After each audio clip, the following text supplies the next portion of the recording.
I'm going to take this opportunity to add a few more points over here. In fact, generally about STZA, just for those who have actually recently joined us. So, well, first of all, the Special Technology Zones Authority provides 5 categories of incentives for all of the zone enterprises as well as the zone developers who want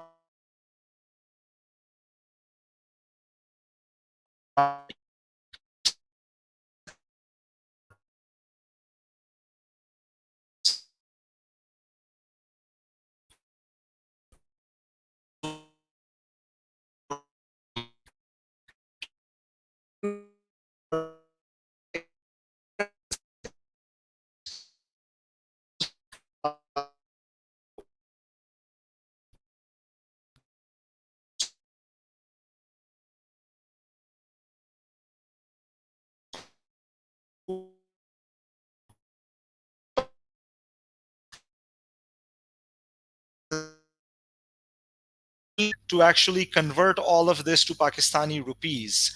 So that is the second large incentive, along with free flow of cash, both foreign exchange, both within the zone and outside the zone. The third category of incentive is the one window. The one window facility is the facility whereby we are the interface, or the Special Technology Zones Authority is the interface with all government bodies of on behalf of the companies.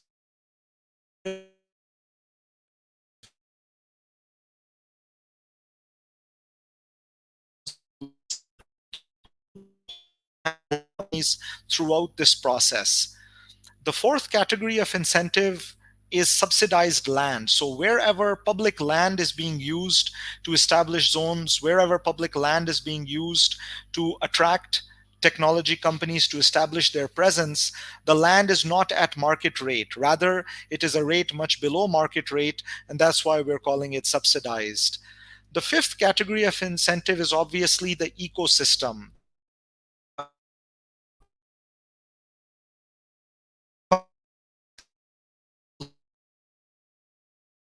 Enterprises and developers have to be within a particular area. So they have to be co-located in order that the ecosystem, the triple helix or quadruple helix ecosystem of academia, industry, government, and sometimes also the social sector, as referred to in the quadruple helix model, all of these are supposed to be co-located and supporting each other in a synergistic fashion. So these are the broad 5 categories.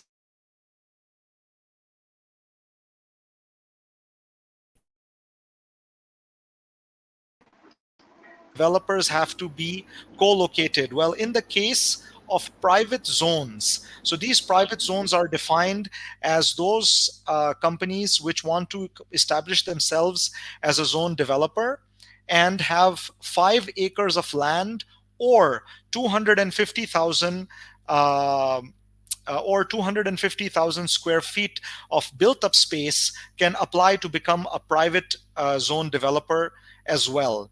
So that's a bit.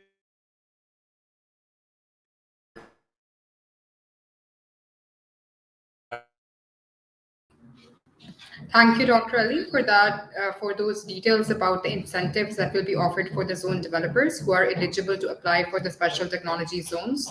One of the incentives that you mentioned was the one window facility. And Rahim, as our Chief Information Officer, has been spearheading the efforts when it comes to the one window facility. I would love for him to expand more on what that entails and the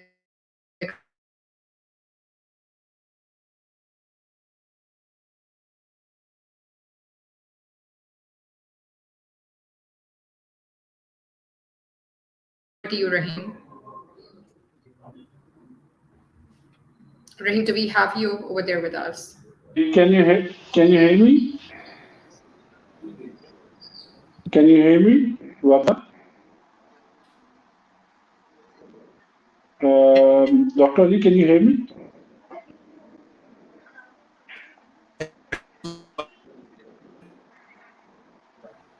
I'll just Rahim, we can hear you now. Over to you.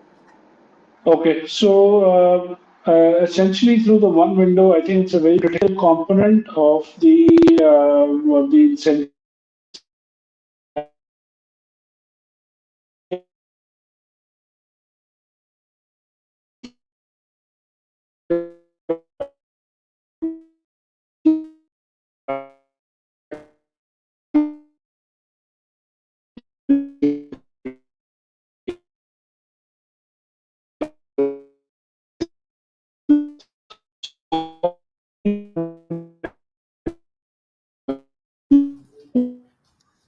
Reem, I think there is an audibility issue at your end. Okay, Why? so I'll try to rejoin. I'll try to rejoin.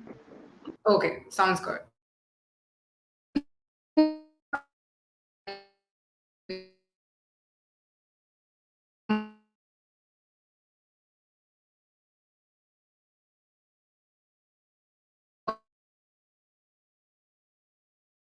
About the incentives that the government of Pakistan has offered for the first time. Can you walk us through the qualification criteria? So the potential ZDs, they're aware about what they need to submit, what kind of requirements do they have to meet to be eligible to be as a potential zone developer for an STZ? Thank you, Warda. Well, going through this, there's actually an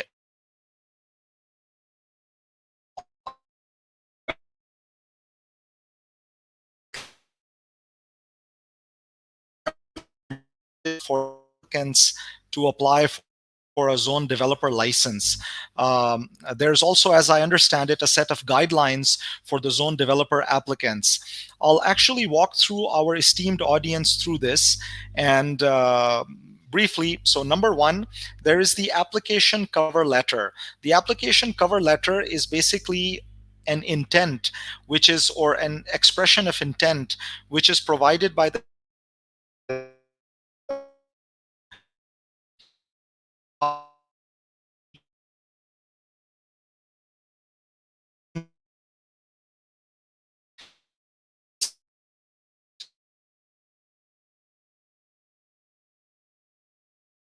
the applicants have to provide their own sponsor profile, which includes any certificates of incorporation, list of directors, partners, SECP certified true copy of the latest Form A of the company, as well as any other certificates that they've received from various government bodies.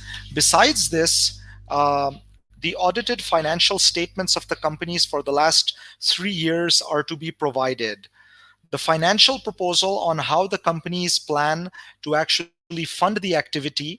So, obviously, within the proposal, there's going to be a total cost which will be incurred on establishing the zone, establishing the various facilities in the zone, staffing, population of equipment, etc.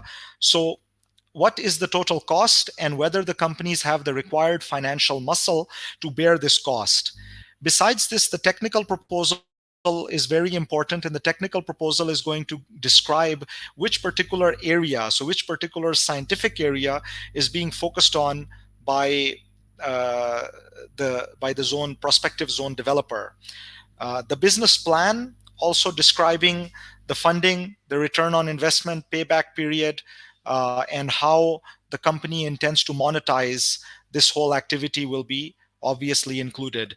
We encourage the applicants to also include information of any of the companies which they will actually be bringing in as tenants. So if there is a zone developer which already has one or more zone enterprises with which they have had negotiations to bring in as a zone enterprise, we would really encourage to include that information as it would make the application stronger. Um, Besides that, an initial feasibility study and any information on the architecture or the structure that will be built. So I'd like to clarify over here that a complete architectural set of drawings are not required. Usually these architectural set of drawings take up to 3 months or maybe even more to prepare. We understand understand this and we want to facilitate our applicants. Therefore, we don't require a complete set of architectural drawings, but we do request for certain renderings and floor plans and a land utilization plan so that we can ensure that the land is being utilized appropriately and as per the bylaws of the authority. By the way, a follow-up question to this may be regarding copy of bylaws. The copy of our bylaws is almost ready. So I believe by the end of this month, a complete set of bylaws can be uploaded on our website. And obviously, info@stza.gov.pk or applications@stza.gov.pk can be accessed to obtain relevant copies. Um, in addition to this, obviously, proof of the paid application fee. The application fee schedule is given online. The proof of the paid application fee is required in order to prepare, in order to have the application, and any other documents which the zone developers want to add in order to strengthen their application can also be included. Now, over here, I'd like to mention that if this list seems exhaustive and time-taking, let me mention that the Special Technologies Authority has a particular dedicated to walking you through this application process and assisting you wherever any help is required in completing the application. Moreover, in case the application on the first instance has any shortcomings, we will also be communicating with you in order to complete these shortcomings. So the authority would not be taking the stance of a regulator over here, would rather be taking the stance of a facilitator in order to ensure that all of the applicants are duly facilitated in meeting the codal formalities that are requested by the Special Technology Zones Authority. So that's an overview, and I'd like to reiterate that the application guidelines are on our website. The application requirements, a checklist, and everything is present here, and obviously our email addresses as well as a helpline are provided. And in fact, I would request Ms. Warda Malik to copy paste the helpline number in the comments section so that everyone can also access the helpline number, which is staffed during business hours. And in the future, it will be 24/7 as well. So I hope I've answered the question on the requirements for the application.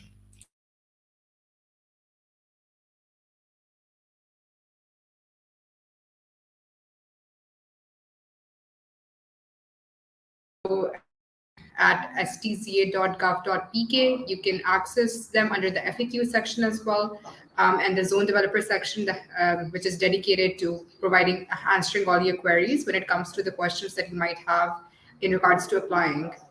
And the helpline number, will also put it up on the screen towards the end of this webinar. But if Rahim is back, I would love to move over to him. But I think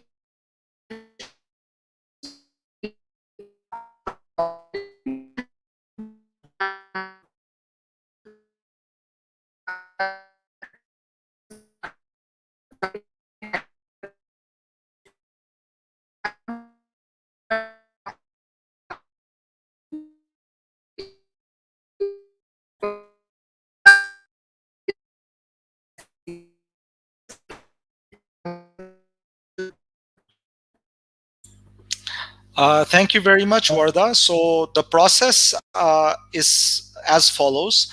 When the application is received at the Special Technology Zones Authority, uh, the first the first thing which is required to be known here is whether the application is for the Islamabad technopolis or for the other cities of Pakistan. If it is for Islamabad technopolis, the processing starts immediately. In case the application is for one of the other provinces of Pakistan, we take the relevant provincial bodies into confidence and also seek them to be a part of the overall evaluation. Now, when the application comes to us, the first step over here which is adopted is that the application is checked for its completeness. In case something is missing in the application, one of our resources immediately reverts to the applicant and specifies that your XYZ requirements are not complete for your application, and therefore, please proceed in completing these. Some applicants reach out through us via Zoom. Some applicants who are either in Islamabad or vicinity or visiting Islamabad proceed and actually meet us. So, an in person meeting can be arranged, a Zoom call can be arranged, telephone call can be arranged in order to ensure that the application is complete. Once the application is complete, then the formal processing of the application starts. In the formal processing of the application, there are three steps. The first step is that the application is evaluated at the STZ committee level. The STZ committee is the Special Technology Zones Committee, which does the technical and financial due diligence on the application and makes sure that the application meets the requirements of contributing to the knowledge economy in letter and in spirit. Once this whole process is completed, the STZ committee, along with its recommendations, sends the application to the approvals committee. The approvals committee then proceeds with its evaluation, and once they have a decision, the decision is communicated to the applicants. Once the decision is communicated to the applicants are then requested to come and enter into negotiations with the legal team. And these negotiations that are entered into with the legal team may be not only regarding the license. In fact, it is indeed the case that they are not only regarding the license itself, but also the developer agreement in case of zone developer, and in case of a zone enterprise, the discussion is on the tenancy agreement. And once all of done, the formal license is issued and the developer agreement or tenancy agreement is signed, and the next processes can start. In the case of an enterprise, it is to come into the relevant space. In the case of a zone developer, it is actually to start their process of completing the complete architectural drawings and liaising with the one window in order to complete the regulatory requirements and procedures, and then starting the construction of the facility. So that is sort of the process. As part of this process, I'd also like to add that the companies are given a chance to either come on Zoom or come in person and provide a brief presentation of their proposal, and also have a discussion with the representatives of the authority.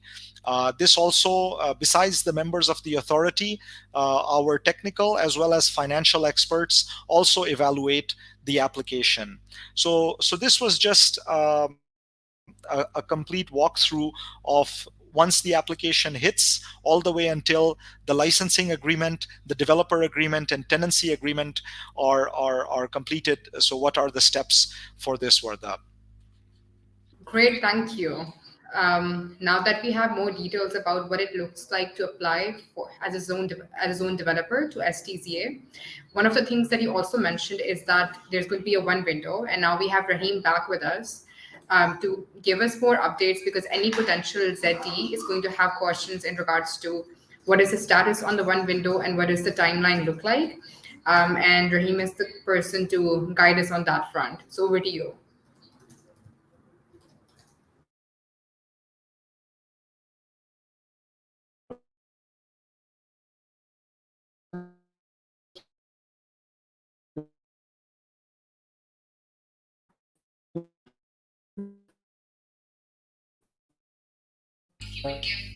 Snapshot of the ongoing work when it comes to the one window, that would be great for our viewers as well. Thank Thank you. you. Thank you, Thank you, Warda. Warda. I am actually hoping that Rahim would be able to answer this, but I'll go ahead nonetheless. So the whole concept of the one window facility is actually to provide a single point of contact for all of the companies and enable them support in a way that they need not have to run from office to office in order to get all of their regulatory requirements done.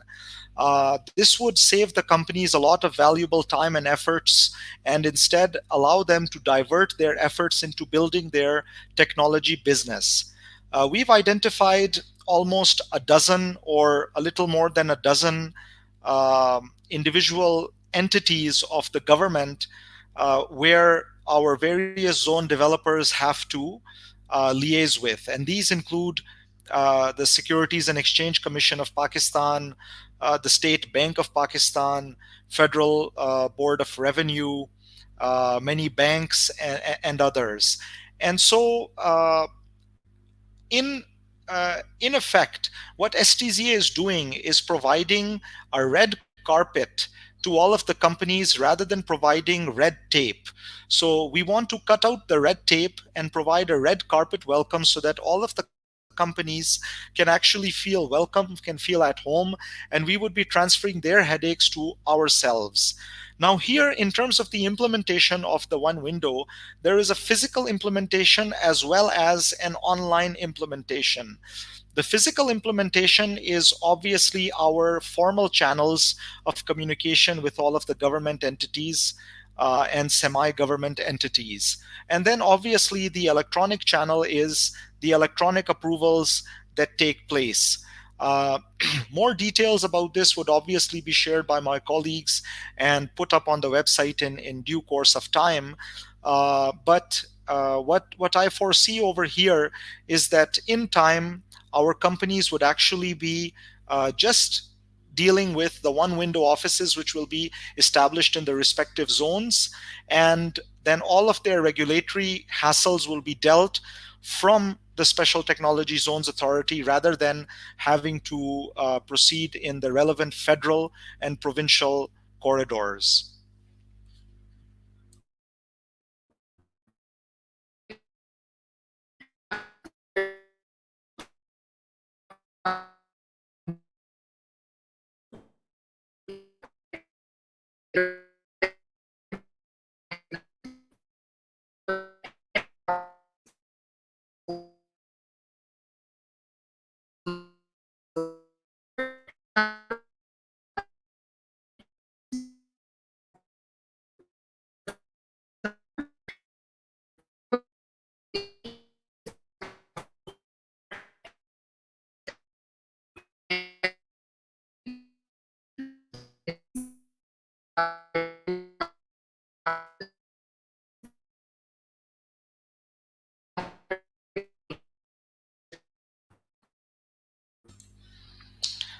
Thank you, Warda, for that. So, before I go into this question, I'd also like to mention that we have a number of questions that I can see in the comments bar. And so, after this question, either through myself, yourself, or Rahim, we should also address these questions as well. Now, coming to your question about the learnings, what I'd like to add is that we've had several dozen applications which have already been received since we started the applications process for Islamabad Technopolis. Now, as per my own recollection, the Islamabad Technopolis Zone Enterprise applications were opened in the last week of July, and Islamabad Technopolis Zone developer applications were opened in the last week of August. So since then, we've received several dozen applications, both for zone enterprises as well as for zone developers, and we are in advanced stages of processing around 10 of these applications, the rest being having a back and forth between us and the particular companies on filling the requirements. We understand that this is a very new thing for Pakistan, where we're actually trying to have a knowledge ecosystem being developed with industry, academia, and government playing a part. And even these applications are a very new sort of thing in the Pakistani context. So some of the shortcomings which we have witnessed so far are number one, the business plans are usually not tailored to the particular environment. So the business plans that are received are either generic business plans or those plans that companies use in their usual pitch decks. They are not tailored to the particular environment, number one. Number two, we observe that a number of the codal formalities are missing. So, for example, the financials are not well substantiated in some cases. So, a company A, B, or C defines that they have the ability to invest several $1 million in order to establish their office or to establish their plant or their IT park or what have you, but they are not able to show those several $1 million in their bank accounts, or in terms of their net assets which they can liquidate, or their assets which they can develop or use for generating funds, or an IPO evaluation, etc. So whatever are the standard methods for showing requisite financial muscle are sometimes missing in this case. Number three, we also observe that companies sometimes do not add tables of strategic objectives. So the seven strategic objectives which we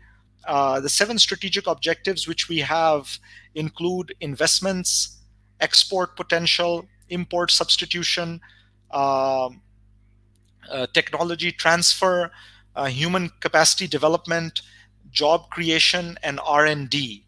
And the applicants are not specifying how they will contribute to these seven strategic objectives. And this is really important because all of the incentives which the government is providing hinge upon the applicants actually successfully convincing the various committees which are at the STZA level, and as well as at the provincial level, to provide these companies the requisite incentives. I'd like to point out over here that STZA is not a real estate project.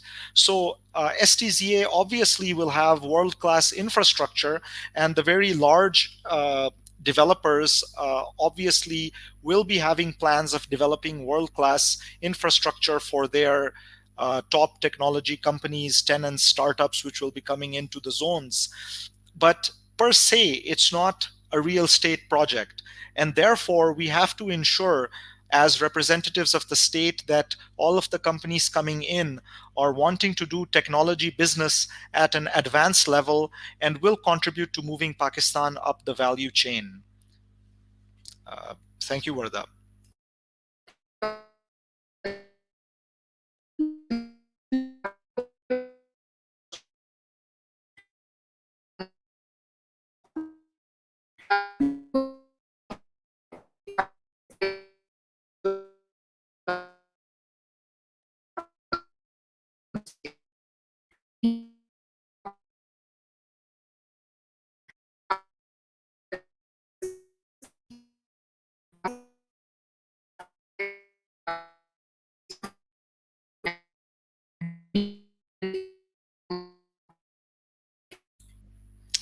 Yes, thank you, Varda. So definitely startups are eligible to apply as zone enterprises. I doubt startups will be coming in as zone developers, because in order to be a zone developer, you would need a sufficient amount of capital that is required to develop 1, 2, or 4 acres of land in Islamabad technopolis. But that being said, in principle, there is no prohibition. The four sizes of companies which we have defined involve startups, SMEs, large enterprises, and anchor tenants. And the complete definitions of how we've structured this are on our website. So, for example, a startup is defined as a company which has 1 to 20 persons and annual global revenues less than $3 million. And if a company has 20 to 250 people, it goes into the next category of small and medium enterprise. So an SME is defined as a company which has 20 to 250 people, or revenues between $3 to $6 million. And then Large enterprises are more than 250 people but less than 1,000, and revenue $6 to $100 million. And then large enterprises have revenues exceeding $100 million, or number of people, number of employees more than 1,000. And in terms of these definitions, we take the lower number. So if there is a company which has exceeded uh, sorry, we take the higher number. My apologies for that. So what we do is, if a company has exceeded 20 people, but the revenue is still not more than 3 million, we would define it as an SME. So the moment you're at 21 people, you're defined as a small and medium enterprise. So startups are encouraged to apply. They're encouraged to apply primarily as zone enterprises. But if a startup has a requirement to become a zone developer and has the necessary cash to become a zone developer, to develop a piece of land, then definitely we will not stop them. We will encourage them to apply as well. But those necessary justifications of investment need to be made. For any questions, obviously, the prospective startups, SMEs, large and anchor tenants are welcome to contact us, to send us letters of intent, and more. Now, coming to the second question, Warda, about multinational companies, yes, of course. Several multinational companies have applied already. Unfortunately, I cannot disclose the names. Reason being, we need to disclose these names only after the licenses have been issued. Once the licenses have been issued, rest assured, this will come on our formal media as well as social media. By the way, I'd like to also add over here that we have a very active social media presence. We have active presence on Twitter, where our news are coming out on Twitter on a daily basis. We have a presence in LinkedIn. We have a presence through the video logs and broadcasts that we do, just like today. And then obviously we also engage with the formal media, such as our application for nationwide zone development, which was just published on Wednesday in a number of newspapers across Pakistan. Thank you, Dr. Ali. Over to the next question. I think this is an excellent question that we have from Umad Javed. He's asking if, as a potential ZD, is the developer entirely responsible for the infrastructure, or will there be any minimum infrastructure also provided by the Islamabad Technopolis? Thank you, Warda, and thank you, Umaid, for the question. So there are two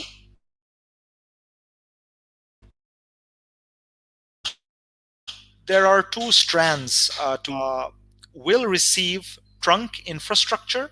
So the trunk infrastructure means that in areas which are fresh land that have been allocated by the government with no development, the initial development of the roads, of the sewerage, water, electricity, fiber optic cable, etc., will be provided. So that's the trunk infrastructure.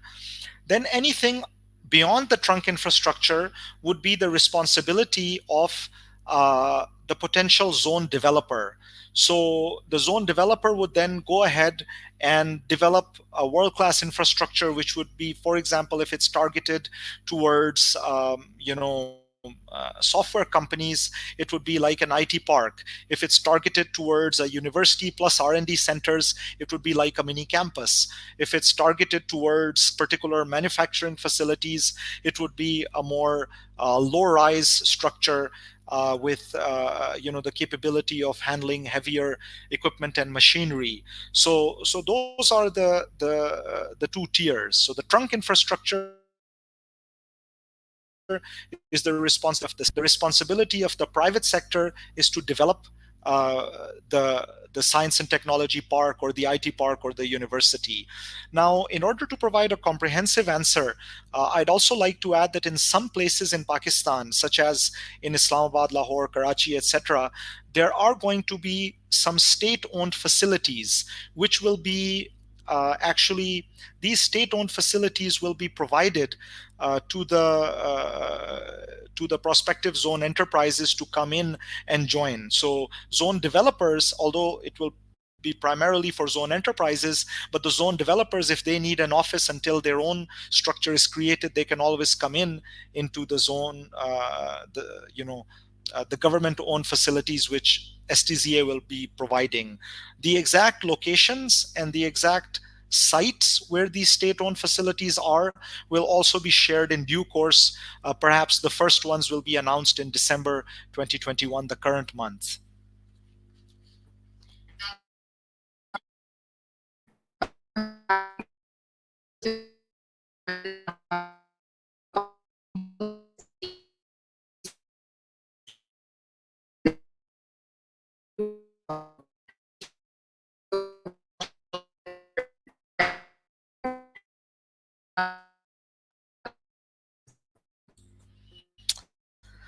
Yes, thank you, Warda, and thank you, Ahmed Babar, for the question. STZA, first of all, in the year 2021, not even 3 years, in the first year, aims to notify a large number of zones across Pakistan. The exact number of how many zones we will be notifying depends a lot on the demand side and how fast we can actually roll out these zones across the country. But within the very first year, we will be having double-digit zones being notified across the country, with construction starting for most of them. Maybe some of them having construction concluded even within 2022. So the first goal, you can say, is to notify and execute and operationalize zones across the country. That would be the first goal. The second goal would be, in association with the first goal, of course, would be to actually ensure that the ecosystems which are intended to be developed as per the desire of the government are actually done in letter and spirit. So if we are to have the triple helix model, then obviously these particular zones are to have a close nexus between academia and industry, with government providing support. So a very big difference between ourselves and the industrial estates is that the industrial estates may be outside the city, but for us, we will be pretty much within city zones initially, so that the high quality manpower can receive world class destinations to work in. In terms of the third goal, we have also a social dimension of what we are trying to do. The social dimension includes rural special technology zones, which are smaller parcels of land where we will have smaller infrastructure for making sure that we are democratizing all of these incentives and all of these ecosystems for all segments of society. That's something which we hope to achieve, but that's sort of after we notify our initial set of zones. We'll also be contributing towards human capacity development and making sure that the necessary manpower requirements are met. So that's obviously the 3 or 4 goals that we have. But I would encourage Mr. Ahmed Babar to also look at the 7 strategic objectives of STZA, and which I've alluded to before. We will be trying to maximize these 7 strategic objectives across the country.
Thank you, Warda. Thank you. Bye.